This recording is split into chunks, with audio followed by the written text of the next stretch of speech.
Bom dia a todos! Que alegria estar aqui com vocês! Me chamo Adrien e hoje estou muito empolgado para compartilhar um pouco sobre a literatura marginal junto com o meu grupo. Bom dia! Me chamo Emily e estou muito animada para explorarmos juntos o contexto histórico da literatura marginal. Vamos mergulhar nesse universo fascinante que revela tantas vozes e expressões únicas. Bom dia! Me chamo Gi. Vamos falar um pouco sobre o contexto histórico. A história é como uma linha do tempo cheia de eventos interessantes que moldaram o mundo como o conhecemos hoje.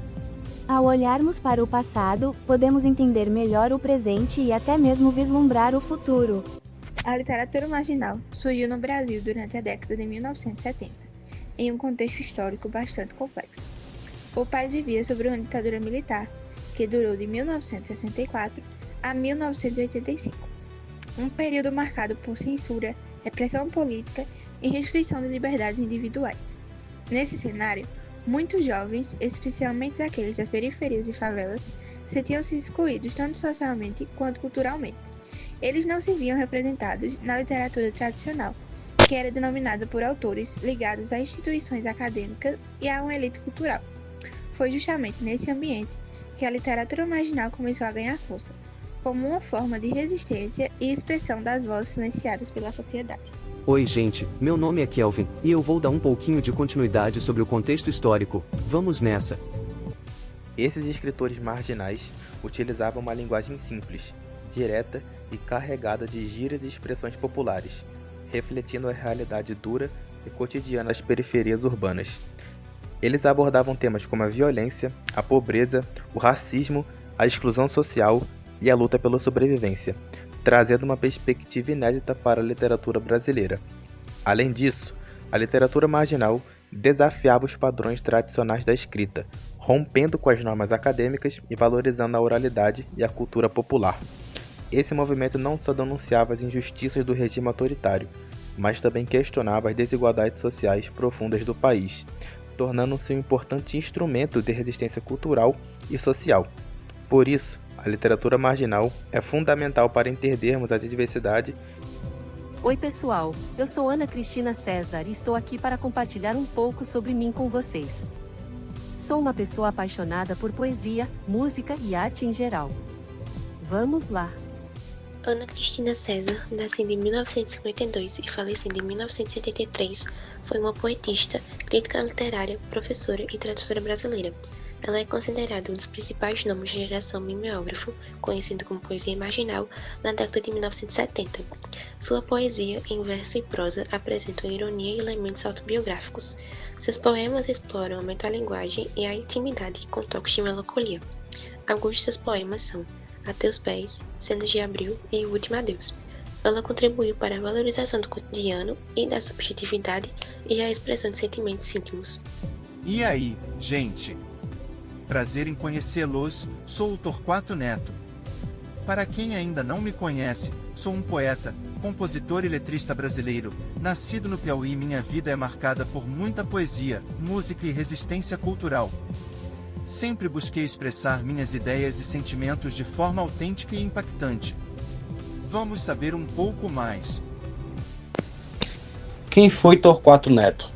Torquato Pereira de Araújo Neto foi um poeta, compositor, jornalista e ator e cineasta, nascido no Piauí em novembro de 1944. Neto foi um dos representantes do tropicalismo.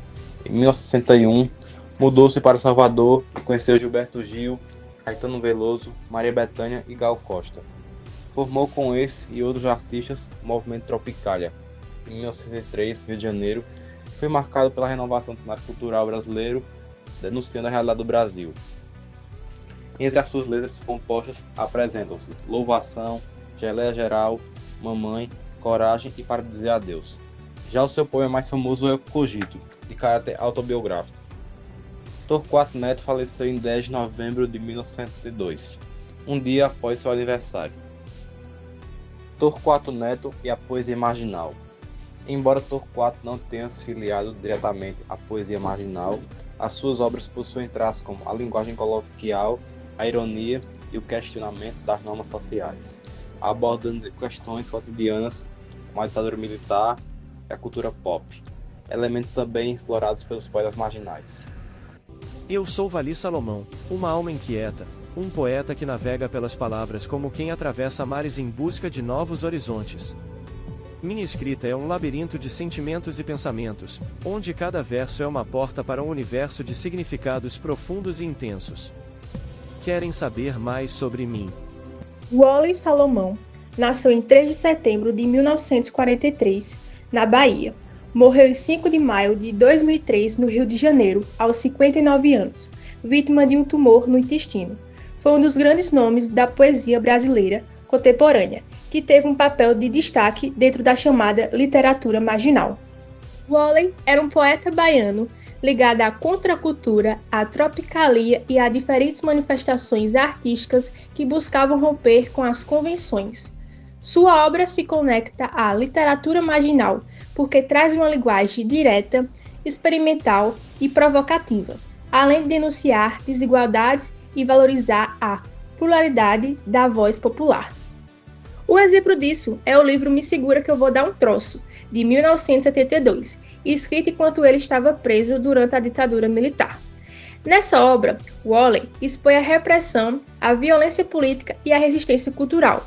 Essa escrita reverente é de denúncia, faz dele uma referência importante dentro da literatura marginal, já que sua poesia nasceu da vivência de opressão e da necessidade de dar voz ao que não tinha espaço nos meios oficiais. Você conhece Chacal? Bom, sou eu. Sou o principal sobrevivente da poesia marginal, típico antropófago, que sabe imprimir as marcas da brasilidade carioca em meus versos. Vamos saber mais sobre minha pessoa. Irei falar agora sobre Chacal, um dos precursores da poesia marginal. Chacal é um poeta, cronista e letrista, e em 1971 lança numa edição mimeografada seu primeiro livro, Muito Prazer. Já em 72 passou a colaborar com a revista Ave Louca. Chacal também, em 72, lançou outro livro mimeografado, chamado O Preço da Passagem. Ele fez parte de uma geração muito importante, onde a poesia saía do livro para as ruas. Já em 79, ele criou a Pobrais, junto de Charles Peixoto. Em 1985, se juntou ao grupo Vida de Artista, que contava como poetas como Francisco Alvim. Esse movimento notabilizou-se por produzir poemas contestados aos regimes políticos da época, enaltecendo a liberdade de expressão, de ser e de viver, em uma sociedade mais humanitária. Olá, pessoal! Aqui é o Antônio Carlos de Brito, mas podem me chamar de Cacaso. Sou um poeta brasileiro que adora brincar com as palavras e explorar a beleza da nossa língua. Escrever poesia é a minha paixão e uma forma de expressar tudo o que sinto e penso sobre o mundo ao meu redor. Vamos saber um pouco mais sobre mim. Antônio Carlos de Brito, mais conhecido como Cacaso, nasceu no ano de 1944 e morreu no ano de 1989. Mineiro de Uberaba, foi poeta, ensaísta, professor e letrista. Mudou-se em 1955 para o litoral fluminense. Formou-se em filosofia pela UFRJ e lecionou teoria literária na PUC-RJ. Atuou no movimento estudantil contra a ditadura e escreveu em jornais como Opinião e Movimento entre 1974 e 1975. Integrou os grupos Frenesi e Vida de Artista, ligados à chamada poesia marginal ou geração mimeógrafo, marcada pela contracultura e resistência à censura. Publicou livros como A Palavra Serzida, Grupo Escolar, Beijo na Boca, Segunda Classe, Na Corda Bamba e Mar de Mineiro. Sua poesia combina ironia, sarcasmo, humor e linguagem coloquial, com influência de Manuel Bandeira. Como letrista, foi parceiro de nomes como Sueli Costa, Toquinho, Edu Lobo, Djavan e Tom Jobim. Em 2016, sua trajetória foi retratada no documentário Cacaso na Corda Bamba. Eu sou Paulo Leminski, sou poeta e escritor. Vamos saber um pouquinho sobre a minha caminhada. Falando um pouco sobre Paulo Leminski. Leminski é um poeta da geração mimeógrafa, associada a uma poesia marginal, já que seus autores não buscavam grandes editores para publicar seus livros. Esse escritor curitibano, ele sofreu influências do modernismo, do concretismo e da cultura oriental. Em seus textos, características como traços concretistas, linguagem não linear, temática do cotidiano, neologismos, caráter humorístico, coloquialismo, ironia eram bem presentes. Suas principais obras foram o romance Catatal de 1975, sendo esse o primeiro e mais famoso romance de Paulo Leminski. Catatal, ele começou a ser escrito em 1967, foi publicado pela primeira vez em 1975. Ele mostra a visita de René Descartes ao Nordeste do Brasil, como um membro da expedição de Maurício de Nassau. Leminski ele coloca como subtítulo do livro um romance-ideia. Isso porque a obra é experimental e não segue as normas do romance tradicional.